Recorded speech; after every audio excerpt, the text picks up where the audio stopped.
All right, welcome to the truth. Hey everybody. My name's Kurt Peppers. If I look familiar, then you have been arrested at Oakland Mall. I oversee the jail in what used to be a Baby Gap. For anyone who may or may not have shoplifted or looked at me weird. Tonight I'm here to talk to you about the government because they're coming for your walls. All right, there's a lot of conversation right now down in Texas about building a wall. And the thing they don't tell you about it is they're not planning on building a wall from scratch. What they're going to do is take walls from your homes and line them up. Just like they did in China when they built their Great Wall. Let's go to the first slide. All right, this is Texas. All right, this is what it looks like right now. You can see some cacti in the back. That's just a pile of chili. And right now, what they're trying to do is they're trying to keep the chili cool.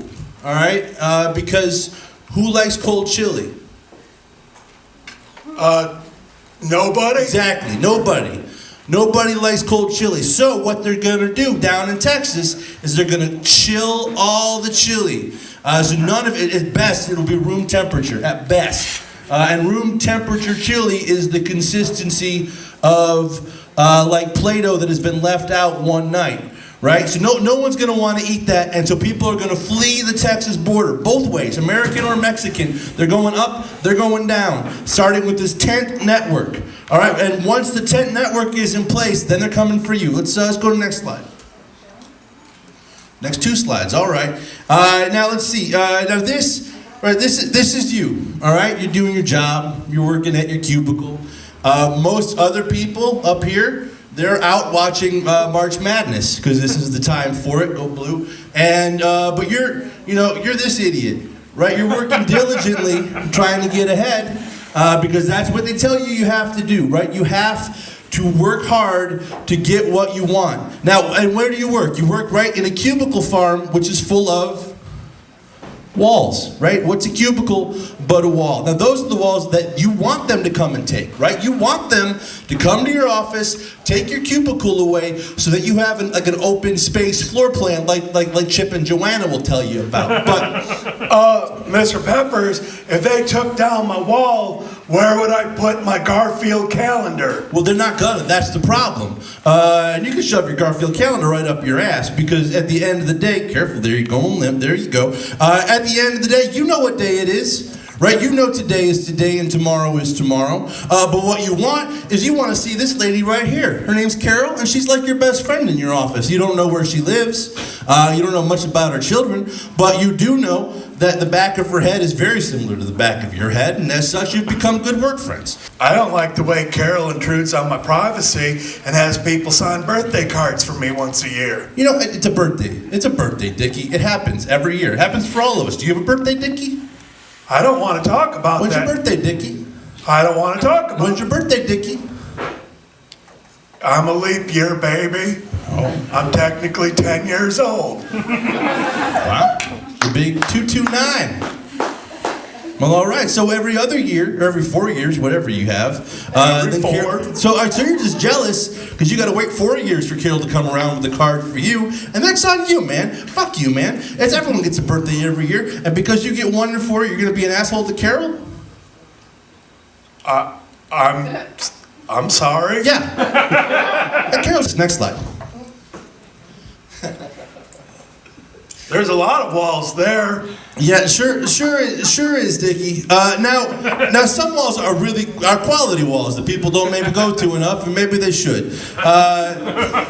Yep, I know how that feels. Yep, I do too, Dickie. Now, the nice thing about this wall, this is a friendly wall. This is a welcoming wall. You might want to go hang out and have a drink at this wall, but we're not going to promote this wall at a different walls venue. So the point of it really is that any wall you can sit up against, like these 4 chairs here, they seem comfortable, right? So whether you're in Mexico or whether you're in America, if you go sit in a nice bent back chair like that, you're going to be comfortable for at least 45 minutes, and how long do you really want to sit? All right, next slide. That's the fine establishment down the street. Were they doing something called invisibility improv in that picture? Yeah, as a matter of fact, I've been there once or twice. It seems like a decent place, but let's go. Last slide. Can I do last slide? Well, look at that. Look at the power you have, Thomas. Yeah, no, you can see right now, this guy's asking for a suggestion of an emotion, and this lady's yelling dildo. So, They yell that a lot, I hear. quite a bit. If you want to get yelled dildo, get into improv. All right, next slide. All right, now, you're driving down the road, right? It's a beautiful night. The moon is behind some clouds, and you can't see very well. And why is that? It's because you have one headlight. Right? You've only got one headlight, so you can only see half of the picture. Now, if you want to see the full picture, you've got to go to a wall. Now, why is that? Because if you stand on top of a wall, as we have learned from the Game of the Thrones, you can see 360. But if you're on one side of the wall or the other side of the wall, all you're really doing is using one headlight. And while it sounds like a fine 90s jam, the truth of the matter is if you're only seeing half of the picture or 2/3 of the picture, you're not seeing the full picture. Next slide. A lot going on in this slide. It's 7 slides in one, but that's fine. I can make this work. Now, not all walls are made equal. Some walls are burdened with the letter H. And what does that letter H stand for? Harmony. Hydrogen. You're right. Hydrogen. And hydrogen's really, it's a part of most of us. I don't know about you, Thomas. I'm 20% hydrogen. 20% hydrogen. And if he was a glass, that would be 80% water. And that's pretty full if you ask me. Great, next slide.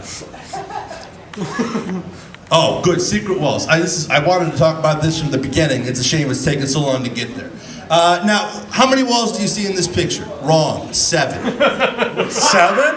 There are 7 walls in this picture. They're secret walls. Oh.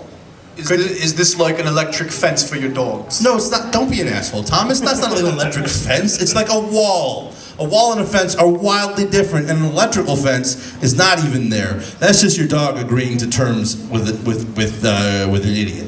Now, with the secret walls, you'll see. Now, you might think, right? This little IKEA number that's just built here, and it's like where the hobbits live. The grotto. The Shire? The grotto. Yep. So this is like an IKEA grotto for hobbits, and that's only one wall. There are 6 more in this picture. I don't see them. All right. So there's one. There's one. There's one. There's one. There's one. There's one. You see him now? That looks like a kitty cat in the sky. That's the most relevant thing you've said, Dickie. He's sitting on a wall. Yeah, no, obviously he's sitting on a wall, otherwise the cat would fall out of the sky. Cats don't float, that's only what dogs do, okay? All right, next slide. Oh, excellent, good numbers. Now, I want to talk to you about the cost of all these walls, right? The government, they come into your house, like maybe you've got a funky kitchen or a nice living room, and that's the wall they want. Whichever one you're proudest of, like I've got one with a bunch of posters from the 70s on it, that's the wall they would take from me, and they will. But in this scenario, we got to figure out which one's us and which one's not, right? I'm making the cameraman work. So what I'm going to do is, Dickie, this wall is you, right? December 82, do you remember that? I remember. Right, you're only 2 walls high. Right? That looks like 3 walls to me. December 82 is 2 walls high. Yes. 2 walls high. Okay, how about November 83? How many walls is that? 4. It's 2 walls high. Did 2 you pay walls attention? again. Pay goddamn attention, all right? So when you gotta get rid of one wall because that first wall doesn't count, it's the ground floor. Have you never been in a building with an elevator? I'm smelling what you're cooking, Okay, good. Kurt. So September 82, there are no walls because the first wall is the first floor and you can't go up from nothing. Good. Now, September 78, the year I was born and the month. All right? In that year, boom, 15. All right, there are 15 walls in September of 78, and then instantly it crashes. And you know what happened in November of 81? The Berlin Wall came down. Whoa. Right? And so for a long time, people weren't cool with walls, right? It's like fanny packs. They were very popular, and now they're gone, and now they're back all of a sudden. Walls are the same way. Walls were not trending in the 80s, and then boom, September of 2013, there are 5 walls. So they're making a comeback. They're making a comeback because of our president. All right, who was elected in September of 2013. Okay, how many more we got? I believe one or two. All right, let's give me one or two slides and we'll finish this thing up. You were just talking about that. I was. David Hasselhoff. I talk about him all the time. Now, not a lot of people know this, but David Hasselhoff is an actor.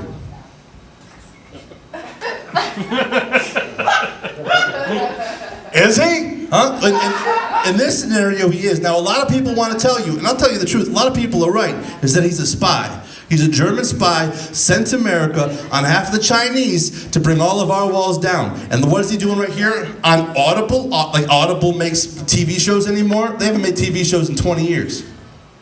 Right, and everyone knows, of course, Hasselhoff is German. It translates into English as Night Shift. night shift. How is that relevant, Dickie? Well, it was the original title of Knight Rider. Oh, that's right, because originally he worked overnight at a manufacturing company. It was a very boring show. If I'm not mistaken, Thomas, you're the one that were like, hey, let's put him in a talking car. Yes, my family was very involved in the script, in the writing process of Knight Rider. Excellent. Well, hey, you got good ideas and I appreciate you. All right, let's go to our last Your slide. kid's dad.